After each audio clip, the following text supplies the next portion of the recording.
Yesuslah menyampaikan kepada Bapaknya. Itu jawaban pendeta begitu? Itulah analoginya. Jadi dia hanya giring saya supaya saya percaya langsung kepada permisalan, contoh begitu. Tapi kan yang berdoa Yesusnya. Iya, Yesus. Berarti Yesusnya yang nemuin ajudan gitu. Iya, Yesus meminta kepada Tuhannya.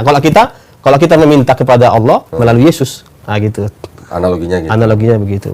Jadi di situ kan jawaban-jawaban yang menurut saya waktu itu ini nggak benar nih, kacau nih. Terus? Konsep ketuhanan ini nggak seperti ini. Karena bagi saya waktu itu sesuatu disebut Tuhan, dia harus punya banyak poin-poin yang disebut Tuhan. Kenapa Allah berpangkat Tuhan? Allah Bapa itu kenapa berpangkat Tuhan? Ya kan? Saya pernah mikir kok. Karena dia sang pencipta. Iya kan? Kalau Yesus bukan. Yesus bukan sang pencipta. Bahkan dia diciptakan dari rahim seorang wanita. Oh, kata mereka penciptaannya dahsyat, hebat. Lalu melalui Roh Kudus ditiupkan ruh, hamil lah. Nggak ada ditulis ditiupkan roh, nggak ada. Ya, misalnya kan. Itu di Quran. Iya, di Quran misalnya.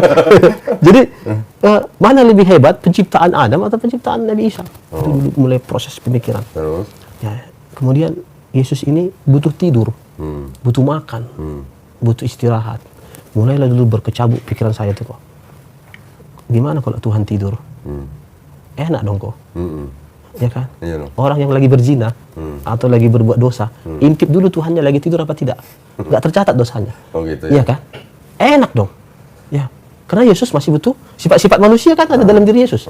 Yesus butuh makan, butuh tidur, butuh minum, butuh istirahat. Kalau butuh makan terus kemana jadi? Jadi itu kan logika-logika yang sederhana kok. Ya. Assalamualaikum warahmatullahi wabarakatuh. Alhamdulillah kita berjumpa kembali di dalam diskusi lintas agama yang membuka cakrawala berpikir kita untuk dapat menemukan kebenaran yang sesungguhnya akan pengabdian kita kepada Sang Maha Pencipta Allah Subhanahu wa Ta'ala yang mengutus para nabi dan rasulnya. Diskusi ini akan disajikan oleh Don Ditan. Ayo kita simak perjalanan diskusinya bersama-sama berikut ini. Bismillahirrahmanirrahim. Hari ini saya alhamdulillah kedatangan seorang UGM. Betul ya, UGM ya? Masya Allah. Assalamualaikum. Waalaikumsalam. UGM ini singkatan apa? UGM ini lagi viral kok. Tapi bukan ijazah palsu kan kok. Jadi saya ngambil namanya aja karena lagi viral. Jadi kita buatlah logo kita UGM, Ustadz Gohan Matondang gitu. Ustadz Gohan Matondang. Kebetulan kok di Pekanbaru orang jadi ikutan UGM gitu ya. Oh gitu. Jadi sekarang jadi dipopulerkan UGM. Oke, jadi panggilannya UGM Ustadz Gohan Matondang. Matondang. Aslinya dari? Dari Sumatera Utara kok. Sumatera Utara. Iya, dari apa tuh, kota apa tuh? Kita Labuhan Batu. Labuhan Batu. Iya, Rantau Prapat. Oh Prapat. Rantau. Rantau Prapat. Iya, Rantau Berarti Prapat. di Danau Tobanya. Kalau asal marga Matondang Samosir. Oh, sama Pulau Samosir. Pulau Samosir. Oke. Tapi lahirnya udah di Labuhan Batu namanya. Oke, nah UGM ini dulunya kafir. Dulunya kafir kok. Betul ya? Betul. Berarti kan mantan kafir kan? Mantan kafir. Tahun berapa syahadat? Tepatnya tanggal 25 Mei 2005. Wih, 2005 udah lama banget ya? Angka cantik kok. 2005, Pakai 55 semua kok. 2005 berarti saya masih kafir itu. Masih kok ya kok. 2005, usia berapa waktu itu? Waktu itu alhamdulillah umur 21 tahun kok. Oh, masih muda ya? Masih kok. Kenapa? Siapa yang suruh? Jadi nggak ada yang suruh kok. Nggak ada suruh, Nggak mau ada yang sendiri? suruh. Mau sendiri. Syahadatnya di mana? Keinginan sendiri dulu syahadatnya di asrama haji Medan. Oh, di Medan. Sedang apa, kuliah atau apa? Saya waktu itu kuliah semester 2 jurusan teknik industri di ITM. ITM, semester 2. Semester 2. Nah, terus gimana itu, ada riset dulu atau ngelihat apa atau ngelihat siapa? Kok bisa tiba-tiba masuk Islam? Ya, tentunya riset ya kok ya. Riset, Kita ya. kan mualaf-mualaf ini punya banyak kisah-kisah hidayah.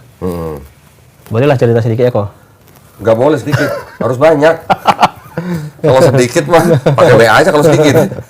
Jadi kok dulu saya itu sebelum apa bahasa kasarnya lah waktu masih kafir kok.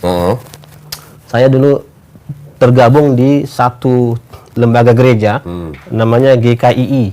GKII, Ya, Gereja Gereja Kristen. Kemenangan Iman Indonesia. Oh, saya pikir Gereja Karo, bukan ya? Ya bukan. Gereja Jadi Kemenangan Iman Indonesia. Iman Indonesia. Itu pimpinannya Benyamin Munte. Pendeta tuh ya. Ya, yang mendirikan lembaga itu ya, gereja Oke, itu. Terus?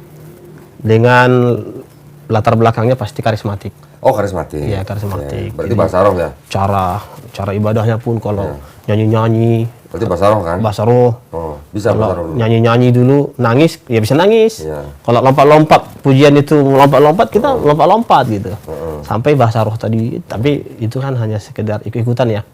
Dulunya bisa nggak bahasa roh? Ya dulu kita ikut bahasa roh itu. Bisa? Bisa. Oke. Nah. Ikut kursus nggak waktu itu? Ya ikut training penginjilan namanya. Enggak, yang untuk bahasa roh ikut ada kursusnya nggak? Enggak. Oh, nggak ada. Tapi karena kita sering nginap di gereja, Oh, sering malam, dulu kan versi itikaf lah kok. oh itu. Itikaf kok. Berdiam di gereja kok. Jadi saya sering kebaktian sampai kalau kita sholat tahajud dulu ada juga kita itu melakukan Dua malam. doa malam sampai Qiyamul Lail dong berarti. Iya. Versi Qiyamul Lail kok. Versi Qiyamul Lail. Itu yang karismatik kita gitu kok. Tapi Satu keluarga, satu gereja. enggak, beda. Bisa-bisa. Saya sendiri yang pisah. Oh gitu. Iya, Orang tua? kok. Orang tua HKBP. Oh, KBP. KBP. Kenapa bisa? Karena saya tumbuh jadi remaja yang mungkin ingin merasakan hal yang berbeda, nuansa gereja yang berbeda. Bukan karena di HKBP nggak ada bahasa roh. Bukan, Oh, bukan. Kok saya tertarik ya dengan cara ibadahnya.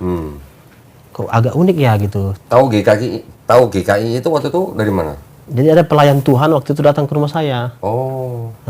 Jadi Ngajak? mengenalkan dirinya sebagai pelayan gereja. Hmm. Terus ngajak saya ibadah. Coba dulu laguhan. Oh gitu. Coba lihat-lihat dulu. Ternyata sekali dua kali saya ikuti, ternyata menarik ini gitu. Oh, tapi Ustadz Gohan waktu itu nggak bilang saya sudah di HKBP gitu. Enggak. Oh. Enggak. Dan pelayan Tuhan itu tahu kalau Ustadz Gohan itu dulu udah Kristen. Udah. Berarti ini mau merebut jemaat gereja lain gitu. Ya, mereka kan ada konsep itu menyelamatkan domba-domba yang sesat ya. Oh, Sesama mereka pun saling berebut juga. Oke. Ah, Jadi rebutan domba gitu. Rebutan domba ini kok. Jadi saya pun akhirnya jadi terikut lah. Berapa tahun dulu di GKI itu? Ada sekitar 2,5 tahun. 2 tahun setengah. 2,5 tahun. Sampai jadi pekerja nggak? Sampai dalam beberapa hal, saya itu sering berbeda pendapat dengan orang tua. Oh. Karena versi karismatik saya dengan versi orang tua HKBP itu kan agak keras kok. Ya. Contoh di karismatik nggak bisa lagi makan darah, ya kan? Kayak sunnahnya lah gitu ya. Tapi boleh makan babi.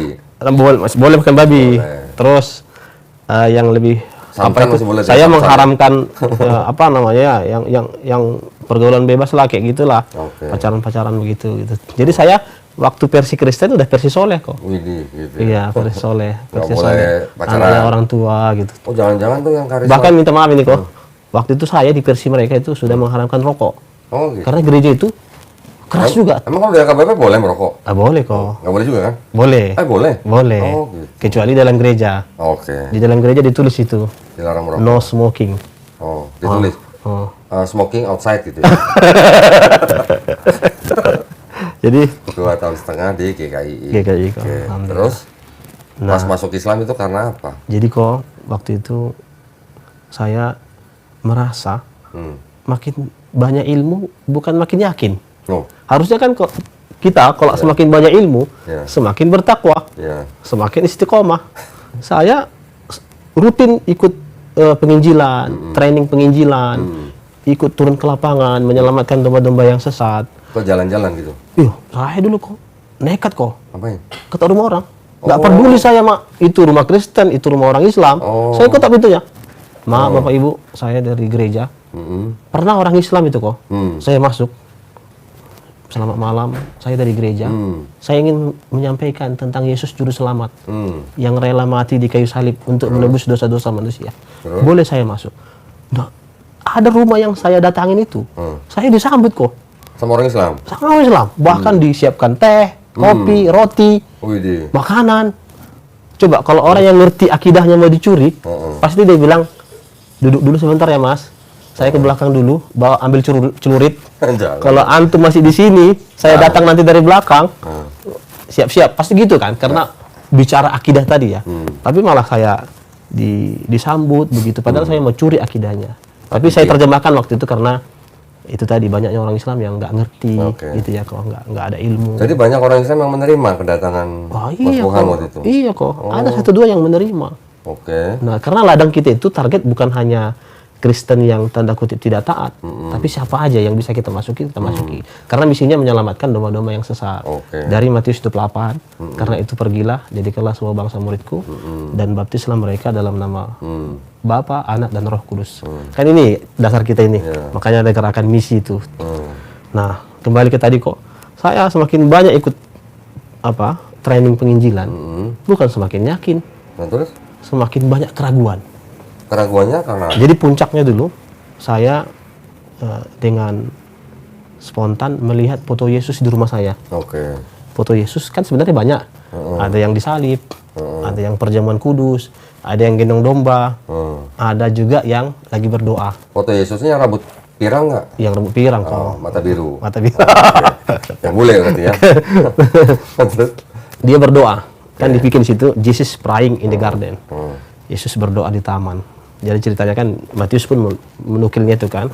Lukas juga, Markus juga menukil Yesus berdoa di taman. Jesus praying in the garden. Yesus berdoa di taman Getsemani. Di situ kan ditulis, Bapa, seandainya cawan ini berlalu dariku, bukan kehendakku melainkan kehendakmu. Disitulah kok waktu itu Ana mulai berpikir, kok Tuhan berdoa? Ini kan fundamental ini, dasar ini. Kenapa Tuhan berdoa? Apakah pantas yang berdoa jadi Tuhan? Karena Tuhan pasti nggak butuh doa. Padahal saya menjadikan Yesus ini sebagai Tuhan. Tapi kok dia berdoa? Gitu. Nah inilah yang saya coba cari jawabannya, termasuk nanya sama pendeta, sama teman-teman saya waktu itu. Ternyata nggak saya temukan jawabannya. Jawabannya itu semua ngambang, ya pasti ada jawaban kok. Tapi kan kita tahu nih, mana jawaban yang betul-betul berdasarkan logika, mana yang hanya nukil-nukil saja. Ya kan nggak waktu itu jawaban pendeta apa? Ya, jadi dia menganggap analogi langsung gini kok. Jadi kalau kita ketemu waktu itu kan zamannya SBY. Jadi kalau kita ketemu SBY, ya kenapa Yesus berdoa? Karena dia anak Tuhan. Jadi kalau kita mau ketemu SBY, presiden, pasti kita ketemu ajudan pertama. Selamat pagi, misi Pak, mau ketemu presiden. Silakan masuk. Pintu kedua nanti ada, pintu ketiga ada, sampai nanti pintu terakhir kemungkinan banyak, ya kan? Bisa saja presiden tidak di tempat, bisa saja tinggalkan pesan, presiden ada tamu lain, maka inilah menyampaikan. Yesuslah menyampaikan kepada Bapaknya. Itu jawaban pendeta begitu. Itulah analoginya. Jadi dia hanya giring saya supaya saya percaya langsung kepada permisalan, contoh begitu. Tapi kan yang berdoa Yesusnya. Iya. Yesusnya yang nemuin ajudan gitu. Iya, Yesus meminta kepada Tuhannya. Kalau kita meminta kepada Allah melalui Yesus, nah gitu. Analoginya gitu. Analoginya begitu. Jadi di situ kan jawaban-jawaban yang menurut saya waktu itu ini nggak benar nih, kacau nih. Terus? Konsep ketuhanan ini nggak seperti ini. Karena bagi saya waktu itu sesuatu disebut Tuhan, dia harus punya banyak poin-poin yang disebut Tuhan. Kenapa Allah berpangkat Tuhan? Allah Bapa itu kenapa berpangkat Tuhan? Ya kan? Saya mulai mikir kok. Karena dia sang pencipta. Iya kan? Kalau Yesus bukan. Yesus bukan sang pencipta. Bahkan dia diciptakan dari rahim seorang wanita. Oh, kata mereka penciptaannya dahsyat, hebat. Lalu melalui Roh Kudus ditiupkan ruh. Hamil lah. Nggak ada ditulis ditiupkan roh, nggak ada. Ya, misalnya kan. Itu di Quran. Iya, di Quran misalnya. Jadi mana lebih hebat, penciptaan Adam atau penciptaan Nabi Isa? Itu dulu mulai proses pemikiran. Terus? Ya, kemudian Yesus ini butuh tidur, butuh makan, butuh istirahat. Mulailah dulu berkecabuk pikiran saya tuh kok. Gimana kalau Tuhan tidur? Enak dong kok. Ya kan? Iya loh. Orang yang lagi berzina atau lagi berbuat dosa, intip dulu Tuhannya lagi tidur apa tidak. Nggak tercatat dosanya. Oh gitu Iya ya. kan? Enak dong. Ya. Karena Yesus masih butuh sifat-sifat manusia kan ada dalam diri Yesus. Yesus butuh makan, butuh tidur, butuh minum, butuh istirahat. Kalau butuh makan terus kemana jadinya? Jadi itu kan logika-logika yang sederhana kok. Ya. Makanya, wah, nggak benar nih. Tapi kan gini, kalau kamu mikir begitu, kamu berarti belum memahami teologinya Kristen atau kristologinya Kristen berarti. Ketika Yesus jadi manusia, ya dia memang benar-benar manusia. Yang jadi manusia itu cuma firman-Nya, katanya begitu katanya. Itu kan kok semua menurut saya berhak memberikan tafsiran. Bahkan Yesus diangkat sebagai Tuhan pun semua itu tafsiran kan. Akulah jalan dan kebenaran dan hidup. Tidak ada yang sampai kepada Bapa kalau tidak melalui. Ini semua kan tafsiran kok. Semua orang bebas menafsirkan ini. Ya kan? Adapun ucapan Yesus, akulah Tuhan sembel aku, kan tidak ada. Ya. Makanya menurut saya udah ada yang salah dengan akidah saya ini. Berapa lama itu mikir begitu? Ada setahun. Oh, setahun. Tapi waktu itu kan kok saya kan masih SMA. Oh. SMA ini. Karena saya ada semester 2. Kenapa saya ada semester 2? Kenapa nggak waktu SMA itu? Karena saya masih di bawah naungan orang tua. Masih sekolah lah di rantau perapat gitu. Jadi pas momen saya sudah kuliah di Kota Medan, saya udah tinggal sendiri, ngekos. Mulailah saya mengambil sikap. Nggak boleh lah ditunda-tunda gitu. Tapi kuliah kan masih dibayarin orang tua? Masih dibayari waktu itu. Terus? Akhirnya saya datangi dosen saya itu, Pak, saya ingin masuk Islam, saya bilang. Oh. Tapi sebelum saya masuk Islam, Pak, tolong kasih tahu apa itu Islam. Oke. Lalu dosen saya ini luar biasa ini kok. Katanya, Islam itu agama yang sempurna. Semua sudah diatur dalam Islam. Bahkan masuk WC aja sudah diatur dalam Islam. Saya langsung kembali memori saya kok. Ada tulang saya, bahasa Batak ini tulang, paman, mati di WC 2 orang. Oke. Ya. Terus? Kenapa? Terpeleset. Oh. Kebentur kepalanya, mati di WC, nggak keren kok. Nggak keren lah. Nggak keren kok. Karena WC itu seburuk-buruk tempat. Ya. Makanya Islam itu ada doa masuk WC. Saya mulai mikir nih, hebat kali. Saya mikir tulang saya, kontraktor, punya rumah mewah di Jalan Pelajar, di Medan itu. WC-nya keramik, kepleset, mati. Yang satu lagi sempat dibawa ke rumah sakit, mati di rumah sakit. Disitulah saya, Masya Allah, iya ya, masuk WC aja sudah diatur dalam Islam. Waduh. Tapi dosen saya ini ngomong gini, sebaiknya Gohan, jangan kau dulu masuk Islam. Kenapa? Coba pikirkan dulu lagi. Jangan, Pak.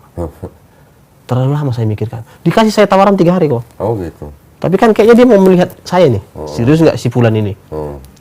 Pak, janganlah 3 hari. Sekarang aja saya masuk Islam. Oh, aduh. Sekarang saya puas dengan penjelasannya kok. Dari semua beberapa orang yang saya temui, hanya dosen saya inilah yang memberikan saya penjelasan tentang Islam yang begitu sederhananya, tapi masuk di otak saya itu dari kisah dia itu. Sampai dia bilang, semua hal sudah disampaikan oleh Rasulullah. Sampai dalam sebuah ungkapan itu, Ali bin Abi Thalib, tidaklah burung yang mengepakkan sayap di langit kecuali ilmunya sudah diturunkan oleh Allah kepada Rasulnya itu. Disitulah saya, wah ternyata Islam ini agama yang berdasarkan dalil, lengkap, bahkan masuk WC aja sudah diatur dalam Islam. Di situ saya kagum kok. Akhirnya saya janjian sama dia, masuk Islam saya hari Jumat. Oh, nggak hari itu juga? Malam Jumat, hari itu juga. Itu kan Kamis. Kamis pagi, malam Jumat kami ketemu di asrama haji. Jadi saya masuk Islam malam Jumat. Kalau dalam kalender Hijriah kan itu hari Jumat. Tanggal 25 bulan 5 tahun 2005. Masya Allah kok, itu luar biasa yang saya rasakan. Yang mencadatkan ada dosen itu? Dosen itu. Alhamdulillah. Alhamdulillah. Di dalam buku saya pun saya buat itu. Nama beliau itu yang sangat berjasa. Pak Muhammad Rojali, dosen saya. Pak Muhammad Di Rojali. buku saya itu yang berjudul Untukmu Saudaraku yang Mu'alaf. Itu sebagai ungkapan syukur saya lah. Dapat hidayah. Gitu. Terus setelah bersandar, berarti masih belum kasih tahu orang tua? Belum kok. Berapa lama nggak kasih tahu orang tua? Jadi gini kok, di sini banyak ini drama yang luar biasa nih yang mau saya bagi sama Dondi nih, Masya Allah. Jadi saya itu kok, waktu itu kan kuliah di Medan tuh. Orang tua kan di kabupaten. Medan, kota Medan. 7 jam dari Medan ke rumah saya. Oh, lama nih. Iya, atau 8 jam lah. Terus? Jadi saya sembunyi-sembunyi nih masuk Islam. Karena saya ngekos di rumah tante. Tante saya, kembaran ibu saya. Jadi mama kami kembar, yang punya rumah di Medan, saya tinggal di situ.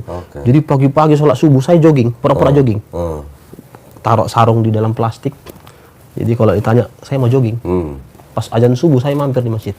Itulah pola yang saya lakukan. Jadi saya sembunyi-sembunyi 3 bulan. 3 bulan. 3 bulan. Sampai waktu itu saya belum sunat nih kok. Saya datangilah dosen saya ini. Pak, saya mau sunat. Saya bilang, ini kan libur kuliah. Saya bilang, kan dia tahu. Boleh nggak saya dicarikan pesantren? 3 bulan ini liburan. Oh, liburnya 3 bulan? Kan kuliah kan agak panjang liburnya waktu itu. Boleh, saya carikan nanti. Dititiplah saya di pesantren Binjai. Oh, Binjai. Tahu. Binjai. Berangkat saya ke Binjai. Sunatlah Binjai saya di situ. Sumatera Utara ya, Iya. bukan Bintarajaya ya.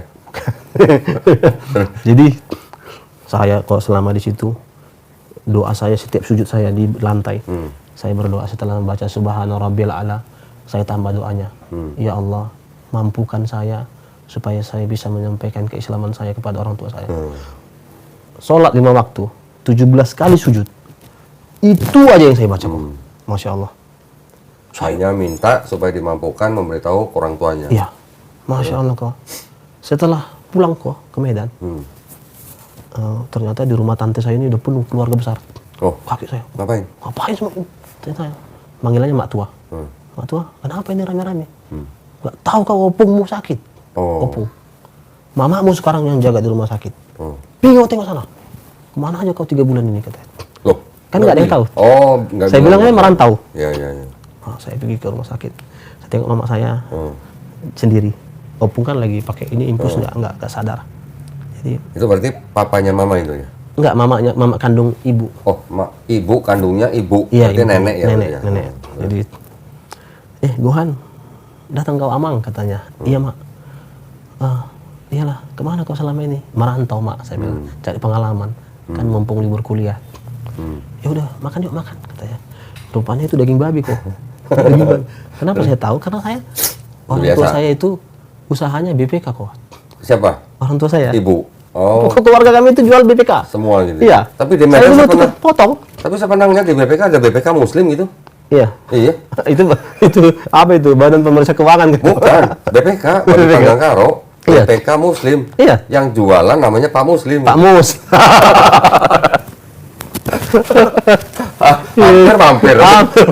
Makanya Muslim banget ya. Terus? Salah nama dah tuh kok. Ah, Jadi suruh makan. makanlah saya. Saya tengok Makan. daging babi nih. Saya bilang enggak lama nanti saya makan. Oke. Karena saya masih kenyang. Di bus tadi saya udah makan. Saya bilang. Rupanya ibu saya ini kok nggak sabar kok. Ini dikopeknya daging babi ini. Ayo makan. Makan? Ya. Oh. Saya tepis tangannya. Mama ini kayak anak kecil, saya bilang. Nanti kan kalau lapar saya ambil, saya bilang. Di situ dia nangis kok. Oh. Dia nangis dan dia nggak bertanya, langsung ponis. Oh. Kau udah Islam kan? Katanya gitu. Tahu dari Kaget saya. mana? Kau udah mualaf kan? Kau baca Quran kau kan? Kau pakai sarung kau? Kau sunat kau kan? Katanya gitu. Wah, Tahu dari mana? itulah kok mau saya ceritakan ini kok. Jadi, Mama tahu dari mana? Saya bilang. Bilang dulu, kata ibu saya. Iya mak, saya sudah Islam. Saya peluk dia, saya nangis di situ. Tapi Mama ceritalah, Mama tahu dari mana? Saya bilang. Apa kata ibu saya kok? Apa? Itulah Mama mimpi katanya. Oh. Dalam mimpi itu ada cahaya. Kamu semua nampak di sana yang kamu lakukan. Oh. Kamu sholat, kamu baca Quran, kamu pakai sarung sholat kan? Bayangkan kok dari doa sujud tadi tuh. Subhana Rabbil A'la, saya tambah apa? Ya Allah, mampukan saya agar saya bisa menceritakan keislaman saya kepada orang tua. Apa kata Allah? Gak perlu kau Ternyata dikasih tahu ya, ada yang ngasih tahu Aku yang mamanya. ngasih tahu kata Allah. Masya Allah. Iya, aku yang nyampaikan kepada ibumu. Papanya gimana? Ah, itulah. Bapak saya kan belum tahu ini mimpi ini. Saya peluk sama mama saya itu. Waduh, merinding saya. Ternyata Allah kabulkan doa saya. Nggak perlu saya repot-repot Ngasih tahu. ngasih tahu saya sudah Islam, Mak. Nggak kayak mualak-mualak lain. Perlu bentrok dulu. Iya. Allah Akhirnya Mama langsung tahu. menyampaikan tahu. Terus? Apa kata saya? Mak, itulah bapakmu belum tahu mimpi ini katanya. Tapi ini nggak lama lagi, pasti tahu ini. Jadi itu kan kejadiannya, saya masuk Islam bulan 5. Mama saya itu mimpi bulan-bulan 10. Oh. Artinya 2 bulan lagi tahun baru, Natalan. Ya kan? Di situ saya sudah siap-siap lah. Saya bilang sama ibu saya, Mak, Mama nggak usah ngasih tahu sama bapak. Saya yang ngasih tahu nanti. Saya bilang. Jadi pas Natalan saya lewatkan. Oke. Nggak pulang. Nggak ikut. Nggak ikut. Sengaja saya pulang ke kampung itu, ditelepon. Itu pun tidak telepon. Tanggal 31. Malam tahun baru. Saya pulang ke rantau Perapak itu sampai ke kampung itu. Sengaja saya pilih sudah sampai 10 malam. Karena 2 jam lagi tahun baruan. Ya. Rupanya saya dibangunkan kok. Oh. Dibangunkan sama keluarga. Bangun Gohan. Ayo kumpul. Biasanya kan kita sungkeman itu kan, malam tahun baruan itu kan. Jadi biasanya kan keliling lingkaran besar dari Berapa mulai saudara, cucu-cucu. Gohan? Kami Berapa 5. saudara? 5. Ya tapi kan Nomor? opung kami kan banyak nih. Iya, iya. Anaknya 8. Semua anaknya 8 ini punya cucu. Oke. Oh, besar kali kok. Saudara keberapa? Jadi 3. Saya anak 3. ketiga dari 5 bersaudara. Tuh. terus Jadi ya duduklah saya. Pas giliran saya bilang gini kok. Selamat tahun baru untuk kita semua. Untuk opung, untuk bapak, mama, untuk tulang, untuk semua kita di sini selamat tahun baru. Semoga tahun 2006 ini kita lebih baik lagi. 2006. Ya kan saya kan 2005 tuh. Ya. Tapi di sini saya mau menyampaikan kabar baik. Kabar penting saya bilang. Wih. Saya sudah siap nih kok. Apapun resikonya saya terima malam itu. Saya sampaikan supaya kalian nggak dengar dari orang lain. Langsung saya yang menyampaikan. Ada ibu tuh? Ada. Mama udah tunduk itu. Saya sudah masuk Islam. Saya masuk Islam tanggal sekian, bulan sekian, tahun sekian. Sudah sunat? Udah. Jadi, Terus? tapi saya masuk Islam, tetaplah saya menjadi anak kalian, cucu kalian. Karena saya masuk Islam tidak diajari untuk jauh dari keluarga. Itu yang mau saya sampaikan. Selamat tahun baru untuk kita semua. Wih. Saya tutup ucapan saya itu. Terus? Langsung orang itu garang kan. Ada Karena perintah? orang itu nggak percaya kok. Mimpi ini sebenarnya sudah diceritakan sama ibu saya beberapa orang. Oke. Tapi kan banyak mereka nggak percaya. Iya. Kenapa? Karena Gohan ini penginjil, pelayan gereja. Sudah ketok pintu orang. Udah ketak-ketak pintu orang, nggak mungkin gitu. Tapi dengan penyampaian malam tahun baru itu, mereka langsung. Apa kata setiap orang tua ngomong ini? Opung. Untuk Bu Gohan nanti aku bilang. Tulang saya lagi dalam posisi adat Batak kok. Di tulang itu punya kedudukan yang tinggi tuh kok. Ya kan, tulang ini powernya luar biasa nih kok. Juru bicara dalam keluarga itu tulang. Oke. Apalagi dalam pesta. Kalau dalam pesta tulang nggak ada di situ, bubar pesta itu. Oh gitu. Inilah kedudukan tulang Itu dalam adat itu ya? dalam adat Batak. Jadi waktu itu memang habis tahun baruan ini, saya dipanggil lagi kok. Kalau tadi lingkaran gini, ini lingkaran juga, tapi saya di tengah. Oh, Di sidang ini. Di sidang? Sidang ini kok. Tulang saya yang bicara itu. Sekarang ini tulang saya kebetulan udah mendiang. Anaknya udah masih Islam saya buat. Wih, Masya Allah. Yang paling garang sama saya. ini. Masya Allah. Sekarang Gohan bilang, kenapa kau masih Islam? Siapa yang paksa kau masih Islam? Keras dia di situ malam itu. Saya bilang, saya nggak ada paksaan masih Islam. Memang melalui dosen saya, tapi saya yang datang sama dia. Intinya tidak ada yang paksa saya masuk Islam. Apa yang kau lihat di Islam itu, katanya? Islam itu kawin cerai. Kayak gitu nabinya, nggak jauh buah dari pohonnya. Terus? Itu yang kau tengok dari Islam itu. Itu kan bukan momen saya waktu itu mendebat. Karena saya udah nasihati sama dosen saya itu. Jangan lawan. Pulang berani, kau pulang. Sampaikan. Apapun resikonya terima. Tapi jangan debat. Saya tunduk aja waktu itu. Apa? Islam. Bom meledak. Waktu itu Nurdin M Top lagi top-topnya kok. Iya. Meledak sana, meledak di Bali, meledak di sini. Ya. Wah, yang meledak-meledak itu mirip-mirip ke saya tengoknya. Udah mulai jenggotan, udah mulai macam-macam gitu kan. Terus? Wah, itu yang kau tengok dari Islam itu. Katanya jihad, mati, masuk surga. Apa yang kau tengok dari Islam? Wah. Waduh, saya ditekan malam itu kok. Jadi waktu itu karena nggak ada lagi pilihan, saya hanya dikasih 2 pilihan kok. Besok pagi kau ke gereja. Karena kebetulan takbir Allah tanggal 1 Januari pas ketepatan hari Minggu. Terus, pas tahun baru. 31 hari Sabtu.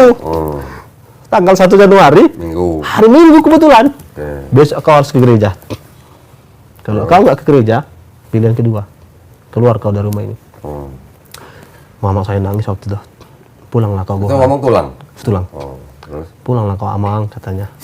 Pindahkan pun kuliahmu. Mama malu. Kalau aku belanja ke pasar, anak si Fulan masuk Islam, anak si Fulan masuk Islam. Gak aku tengok orang-orang. Kalau bisa aku copot kepala kini, belanja aku ke pasar. Tak tertengok ku orang itu, katanya. Pulanglah kau anakku. Saya bilang sama Allah dalam zikir saya, ya Allah jangan saya terkecoh dengan air mata. Ya Allah jangan saya terkecoh dengan air mata. Itu aja zikir saya tuh. Jadi karena dikasih pilihan itu kok, saya sangat mudah memilih. Besok pagi ke gereja, hari Minggu atau keluar dari rumah. Di situ saya pilih kok. Berarti itu sudah keputusan saya. Saya Mulai malam itu udah mulai mandiri. Saya tidak dianggap lagi anak, diboikot dari keluarga, kuliah diputus. Saya ngekos di masjid. Ngekos di masjid. Tinggal di masjid. Ya, ya, ya. Biar nggak bayar kos. Ya. Kuliah putus Ibadah bener? kita. Enggak. Oh, enggak. Alhamdulillah, saya dapat beasiswa kok. Masya Allah. Iya kok. Saya juga dapat tawaran kerja di apotek Masya Allah. di sebelah masjid yang saya jaga. Oke. Tapi karena pendeta ini asik menteror saya yang baru masuk Islam umur jagung, nggak punya dalil, nggak punya hujah, gimana saya menjawab ini gitu? Pendeta yang suruh siapa? Tulang? Mama. Oh, dari mama. Iya, bujuklah dia gitu. Oke. Nggak ada ilmu saya ini. Saya bilang lah sama yang punya apotek, Bang, saya mau putus kuliah ini, saya mau mondok, tapi jangan di sini. Saya mau ke Jawa, saya bilang. Wah, cocok Tuhan. Menurut abang pun kau harus belajar. Sekali mandi, menyelam, gitu kan. Basah. Waktu yang 3 bulan di Binjai? Itu kan cuma sunat dan baca Quran. Oke. Iya. Iya. Tinggalkan aja kuliah. Nggak masa depanmu ini, katanya. Oh, saya berangkat ke Jawa masuk pesantren. Di kota mana? Di Jogja. Oh, Jogja. 2006, gempa bumi Jogja. Heeh. Saya pindah ke Gresik. Oh. Gresik.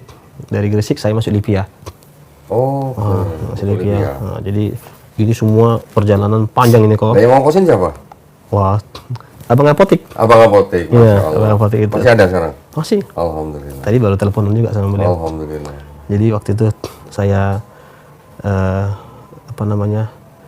saya ke Lipia itu pun dengan izin Allah itu. Nggak nyangka saya bisa masuk Lipia. Karena latar belakang mu'alaf, nggak punya basic pesantren. Loh, tapi kuliah yang di Medan selesai? Oh, putus? Putus. Oke. Ya, putus kok. Semester berapa tuh? Semester 5 jadinya. Semester 5. Iya kan semester 2 masuk Islam. 3 semester masih saya jalani setengahnya. Tapi udahlah, menurut saya itu bukan masa depan saya. Karena pendeta terus. Apalagi waktu itu saya merasa ikut-ikutan. Oke. Orang sholat, saya sholat. Ketika Ramadan puasa, saya puasa. Tapi kenapa ini semua? Kenapa harus sholat? Kenapa harus puasa? Belum ada ilmu saya di situ. Makanya saya harus membekali diri dengan ilmu. Jadi saya berangkatlah Jadi dari Sumatera Utara ke Jogja, Jogja, gempa ke bumi. Gresik, baru ke Lipia. Lipia di Jakarta? Lipia Jakarta. Oke. Tahun 2006 itu juga berarti? 2007 itu dah. Oh, 2007. 2007. Karena saya setahun juga di Gresik. Oke. Di Gresik itu di pesantren? Pesantren. Di Jogja juga pesantren? Pesantren di Jogja, tapi sebentar kok, cuma 2 pekan karena gempa. Oke. Ya, pesantrennya roboh. Oh. Saya pun dipindahkan dulu sementara gitu. Oke, terus? Tapi qadar Allah saya pun akhirnya ke Lipia jadinya. Hmm. Di Lipia itulah saya mulai dapat jalan-jalan mendekat kepada orang tua. Oke. Jadi waktu itu kan kok orang mulai cerita tanah suci. Kalau dulu kan waktu Kristen, saya diceritain tanah suci itu kan Yerusalem? enggak. Oh, maksudnya Mekah? Dilarang melihat ke atas. Dilarang. Kalau orang di depan Ka'bah itu diharamkan melihat ke atas. Kata ada salib. Ya, katanya ada salib. Jadi ada jamaah yang nekat masang kaca di bawah kakinya. Tengoknya dari bawah ternyata ada salib, akhirnya dia murtad. Kan ini mitos yang menyebar kan. Tapi ketika udah di Lipia, orang cerita Mekah, Madinah. Masya Allah. Saya pasang niat. Ya Allah, saya pengen ke sana. Kalau uang nggak ada. Ternyata jalan itu datang kok. Lewat teman saya orang bule Australia. Kan saya kelas kami 2 mualaf. Satu dari si bule itu saya satu gitu. Dia haji 2008. Saya tanya, Habibi, aina qadaital ijazah, saya bilang itu. Di mana kamu liburan kemarin? Dia bilang, kuntu fil hajj. Kemarin saya haji. Oh, haji. Saya juga mau, saya bilang gitu. Akhirnya saya lapor ke mudir karena dia bilang, la tukhbir ahad, katanya gitu. Jangan bilang siapa-siapa. Ini dari rektor katanya. Rektor. Oh, langsung direkam sama otak saya. Langsung saya ke lantai 7, kantor mudir. Syekh si fulan itu, si bule itu pergi haji. Aku juga mau, saya bilang. Jadi kata orang Arab ini, Muhammad, giliranmu tahun depan. Saya dipanggil Muhammad. Jadi 2008 itu saya sama si bule itu, 2009 saya diberangkatkan. Waktu itu kok saya naik, kan warung buncit itu kan Lipia itu. Saya naik taksi ke bandara. Supir taksi nanya ke saya, mau kemana mas? Mau haji. Dia lihat dari haji. Dia bukan nggak percaya kok, tapi mana yang ngantar gitu kok. Oh, di situ saya meleleh kok. Di situ saya, waduh ini sakral kali nih, nggak ada teman saya gitu. Saya telepon lah mama saya kok. Pas lagi berangkat ke bandara? Di bandara ini. Oh, di bandara. Mak, saya mau haji, saya bilang. Kok bisa Mang katanya? Bisa Mak. Dia pikir yang haji-hajinya tua-tua. Kan anaknya masih lajang. Iya, iya. Bisa Mak. Justru saya bisa. Apa kata ibu saya? Kupikir kau main-main Islam itu. Oke. Ternyata kau serius ya. Nanti kau pulang haji, pulanglah ke rumah katanya. Wah, di situ kok. Ya 4 tahun saya kok. Masih kalah Bang Toib kok. Oh gitu ya. Bang Toib kan 3 kali puasa, 3 kali lebaran kan kok. Anak 2005 sampai 2009. Baru pulang. Masih menang setahun saya. Tapi itu yang suruh mama pulang. Mama pulang. Oke. Pulanglah kau Mang. Wah, di situ kok. Terus? Menangis saya kok. Hanya 2 doa saya di Ka'bah. Di Padang Arafah, di Musdalifah, di Mina. Ya Allah, berilah orang tua saya hidayah. Yang kedua, ya Allah, berilah saya jodoh. Capek juga saya sendiri kok. Iya. Ya kan? Gak ada yang lipetin Kalau baju ya. puasa nggak tahu pulang kemana. Kalau mau pulang ke kampung, orang tua jualan BPK. Mau makan apa? Gitu. Tapi, Masya Allah, dari 2 doa ini kok, Alhamdulillah. belum ada yang dijawab kok. Hanya 1 itu. Langsung doa pertama itu, beri saya jodoh itu. Ya jodohnya udah. Udah. Orang tua Istri belum. saya, orang tua belum. Loh, papa waktu denger gimana? Waktu Serahkan saya sih, tulang. waktu haji. Enggak, waktu masuk Islam, papanya? Tulang semua jadi bicara orang Batak. Tulang. Tulang Oke. kok. Terus waktu denger naik haji gimana papanya? Wah seneng kok. Oh seneng. Seneng juga kok. Karena ini satu kebanggaan dia, anaknya udah jadi ustadz, udah haji. Widih. Jadi waktu saya pulang itu pas haji itu kok, yang datang ke rumah saya tokoh-tokoh itu semua. Oke. Malah dipijaknya itu rumah makan BPK itu, tapi nggak makan lah tentunya kan, hanya dengar anakmu udah pulang haji, mualaf, Masya Allah 4 tahun nggak kelihatan, tiba-tiba pulang udah haji. udah jadi dai gitu. Widih. Itu menjadi- udah lulus dari Libya? Belum, Oh, belum kok. Itu kan 2009 kok. Ya, terus? Saya selesai dari Libya itu 2012. 12. Jadi Masya Allah, itulah kepulangan saya pertama. Oh. Langsung saya khutbah Jumat di mana-mana. Itu waktu pulang masih ada? Ada, gempar kok. Ketemu lagi nggak? Dia di Medan kan? Oh, di Medan. Dia di kota Medan tinggal. Oke. Karena dia ekonominya bagus, jadi dia punya power yang dahsyat waktu itu. Jadi disitulah saya bilang sama mama saya itu, Mak, saya masuk Islam ini tetap diajarkan berbakti kepada orang tua, nggak diajarkan jauh dari orang tua. Bahkan berdosa saya ini masuk Islam, sholat tapi durhaka sama orang tua, saya berdosa, saya bilang gitu. Nah, disitulah orang tua saya mulai menjadikan saya teman curhat kok. Oh. Jadi sekarang posisinya terbalik kok. Ya kok. Dia kalau ada nanya-nanya sesuatu kepada saya nih. Oke. Dialog. Bahkan beberapa konten saya kan sama ibu saya nih. Oke. Ada kawan-kawan kan minta itu bikinlah kontennya sama ibunya. Oh. Udah saya bikin konten. Udah punya ini channel YouTube? Udah kok, tapi saya kan nggak aktif kok. Oh, nama channelnya apa? Sebutin dong. Mu'alaf Riau TV. Mu'alaf? Riau TV. Oh, Mu'alaf Riau TV. Iya. Oke. Kalau channel saya semua medsos saya pakai Gohan Pembina Mu'alaf. Oh, Gohan Pembina Mu'alaf. Semua itu kok, YouTube, Facebook, Instagram, TikTok, itu semua satu nama. Gohan Pembina Mu'alaf. Tapi YouTube beda. Oke. Ini pun karena saran Ustaz Nababan. Oke. Oh, kenal Ustaz Nababannya di mana? Wah, jadi waktu saya di Libya, Heeh. saya dikenalkan oleh teman saya di kelas. Di sini ada tokoh mu'alaf, Ustaz Nababan. Saya kan pernah dengar juga nama dia. Oke. Waktu menonton video-video debatnya. Debatnya. Ya. Di mana dia? Di Bintaro. Oh, saya datang. Oh. Akhirnya Ustaz Nababan pun nyuruh saya tinggal di rumahnya.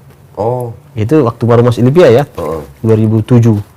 Sebelum haji lagi saya. Mulailah saya tinggal di pesantren Ustaz Nababan sebagai santrinya, tapi hari-hari saya ke Libya. Oh. Hari-hari saya ke Libya, terus di situ juga balik. Kan di situ Masya Allah ya, perhatian Ustaz Nababan itu menurut saya itu lebih daripada orang tua. Orang tua ya. Masya Kenapa kok? Karena kami mualaf-mualaf itu waktu itu, bayangkan kok, kuliah dikasih sepeda motor satu orang satu. Sama Ustaz Nababan? Sama Ustaz Nababan. Masya Allah. Ini nggak kami dapatkan dari bapak kandung sendiri kan? Iya, iya, iya. Itu luar biasa Ustaz Nababan itu. Mualaf, berapa orang mualaf kami waktu itu, angkatan pertama itu. Semua dikasih motor tuh. Widih. Masya Allah. Begitulah sayangnya sama kita, Terus? teman-teman mualaf. Alhamdulillah, sampai saya nikah pun di tangannya. Masya Allah. Ya, Itu beliau 2010. menikahkan? 2010 saya menikah, suruh tinggal di situ. Masya Allah. Sampai 2012, Ustaz Nababan, udahlah, pulanglah ke daerah. Jangan ngumpul semua di Jakarta. Ayo berdakwah semua, pulang.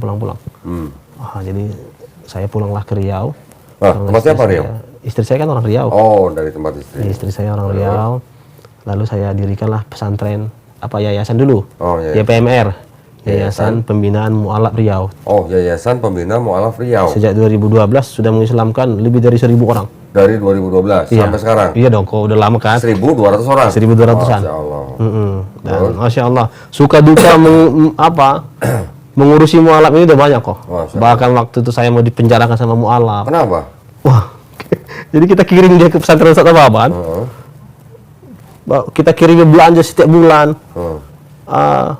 Sekian ratus ribu gitu ya. Karena kan di sana kan makan gratis. Iya. Malah dia pindah pesantren Oh, tanpa sepengetahuan kita, kabur dari tempat Ustaz Ababan. Malah kita kirim ongkos pulang, nggak pulang. Oh, Minta pindah lagi ke pesantren lain. orang tuanya nggak terima itu. Bukan, dianya nih memang. Iya, maksudnya orang tua santri itu yang nggak terima berarti. Bukan, itu kasus salah satu ya. Kalau kasus lain saya mengislamkan, saya dilaporkan oleh orang tuanya Oke. karena mengislamkan anaknya. Alhamdulillah kan kita lembaga ya, kita punya banyak SOP keislaman dari mulai surat pernyataan. Ya saya ada pengacara, tim hukum kita ada. Ya laporkan aja saya bilang. Kita ada SOP. Kita nggak semata-mata mengislamkan anak orang. Tentu ada standarnya saya bilang gitu. Ya saya ketika saya mau dilaporkan saya tawarkan aja. Laporkan aja saya bilang. Kita semua ada SOP-nya. Gitu kok. Jadi suka duka mengurusi mu'alaf ini luar biasa kok. Tapi itu pun kok Allah nggak pernah cabut dari hati saya supaya saya bosan mengurusi mu'alaf. Oke. Alhamdulillah kok. Terus ya ada. Terus saja kok. Sayang banget ya kan? Sampai saya dapat wakaf dari Arab Saudi untuk membangun pesantren mu'alaf Masya Allah. Di Riau di Riau. sudah bangun. Sudah bang kok. Alhamdulillah. Ada gedungnya, asramanya, masjidnya. Itu dari satu orang kok. Masya Allah. Ya jadi saya bikin sekolah dai mu'alaf 2 tahun. Masya Allah. Program 2 tahun. Di sisi lain kita ada program pembinaan rutin. Itu yang mu'alaf baru. Itu tadi yang 3 bulan, setahun, 2 tahun. Ini yang sekolah dai khusus. Khusus dari dai. Dai mu'alaf. Oke. Jadi dari mana-mana nanti setelah 2 tahun pulang. Oke. Bisa jadi imam, bisa jadi khotib. Tapi kalau dia bilang, Ustadz saya mau lanjut kuliah, kita rekomendasikan ke Libya. Oke. Ya kan, 2 tahun itu pembekalan lah. Pembekalan, kalaupun nanti dia pulang ke kampung halamannya, ini juga jadi kabar baik ya sama teman-teman dimanapun berada, kita punya sekolah dai mu'alaf. Sekolah dai mu'alaf ya. Iya, iya, ini khusus program 2 tahun. Ya, ya. Karena saya ini kok disekolahkan orang kok, ya kan kok. Saya ini kalau Inilah membalasnya iya, gitu ya. orang Arab itu nggak minta balasan, bayaran nggak. Tapi mereka beginilah cara kita membalas kebaikan orang-orang yang pernah memberikan. Sudah berapa perhatian. lulusan sekarang dai mu'alaf? Kita ini masih periode pertama kok, karena kan bangunannya baru pertama. baru dapat kemarin. Alhamdulillah, ini pun butuh perjuangan lama kok. Dan memang kita nggak segi lihat teman-teman yang di kota-kota besar untuk mendulang donasi, nggak seperti itu kita. Karena saya profesinya kemarin PNS kok. Ini baru saya berhenti nih kok 2 tahun ini. Loh. Selama ini saya pejabat kok. Oh, dari Ustadz Ababan ke Riau di PNS. Dulu saya PNS kok, Oh, di dinas apa? di dinas sosial. Dinas sosial. Tapi karena saya mengurusi mu'alaf ini dulu dari sisa-sisa waktu, karena masih merasa, aku punya gaji kok, ya kan, aku punya jabatan. Tapi akhirnya jadi urusan itu jadi nggak maksimal. Lalu saya bilang sama istri, udahlah berhenti aja PNS ya, saya bilang. Apa usaha kita? Ya kita bikin travel umroh. Jadi saya waktu dapat hadiah haji, travel di Jakarta udah pakai saya kok. Karena saya udah mulai mulai mudeng dengan urusan tanah suci, saya pun mulai bawa jemaah. Walaupun saya PNS dulu, PNS yang nakal kok. Karena saya jarang masuk kantor. PNS bolos maksudnya? Iya, PNS bolos. Saya bilang sama Bupati, Pak Bupati, kebetulan Bupati ini juga umroh sama saya. Masya Allah. Pak Bub, saya mau berhenti. Oh jangan Ustadz. Orang nyogok jadi PNS, antum kok berhenti, jangan. Ya gimana Pak Bupati, saya tiap bulan berangkat umroh, saya bilang. Gak apa-apa, kan saya tahu.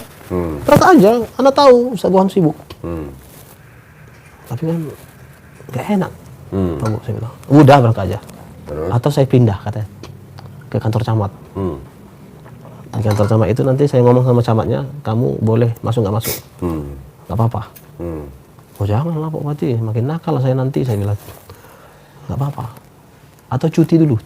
Semua saya tawarin. Saya bilang enggak, saya berhenti ini, saya sudah bikin proposalnya, kasih disposisi aja, saya bilang. Alhamdulillah Ada berhenti di ya? disposisi 2 tahun yang lalu? 2 tahun ini saya Jadi sudah. sekarang konsen ke travel? Sekarang saya masih PNS. Hah? Pegawai ngeri Pegawai? sekali.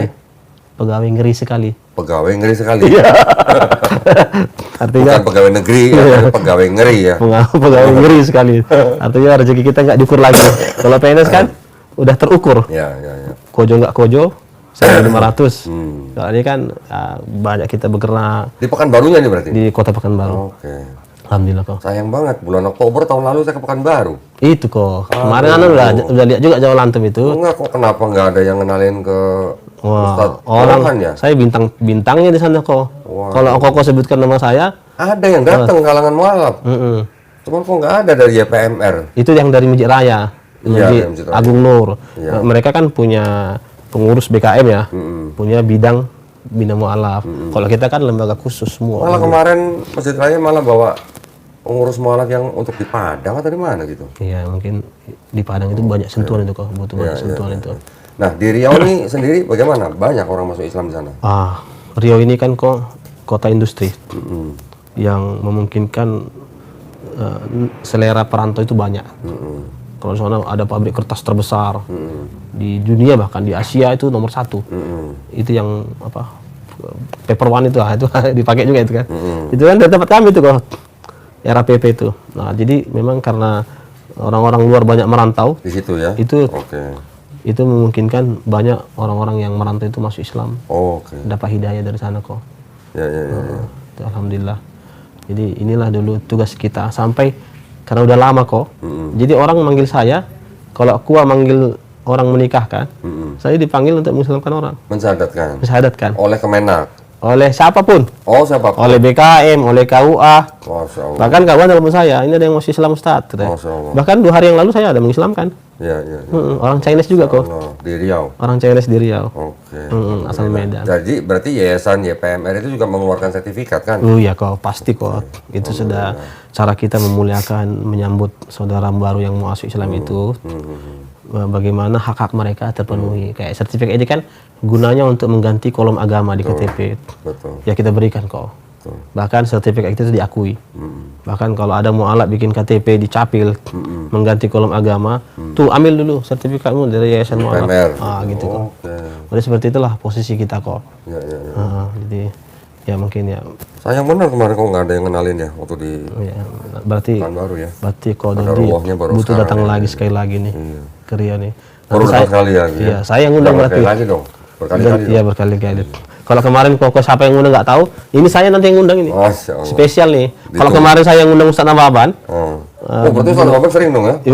saya yang ini. Rutin ya berarti ya? Setiap saya ya nggak bisa dia nggak datang. Oke.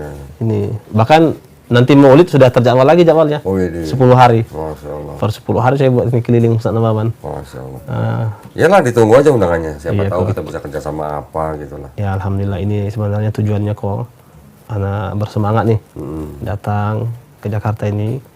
Ana udah lihat nama baik kok Dondi yang banyak kontribusi dakwah, terutama banyak mengislamkan orang yang mungkin nggak bisa kami miliki, tapi kok Dondi punya gitu ya.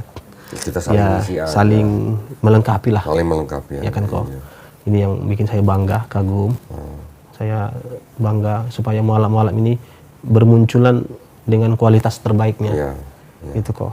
Nah, yang penting ketika ada orang berhijrah memeluk Islam, mereka menjadi Muslim yang kafah. Benar kok. Itu aja sebenarnya. Ya, kita nggak boleh Karena menuntun syahadat orang kan mudah ya. mudah. Membinanya itu ya. Iya. Belum lagi nanti kalau udah pernak-pernik. Bahkan saya salah satu orang yang nggak menunda syahadat. Iya, betul. Saya bilang kalau dia mati nanti besok, Betul. saya bilang.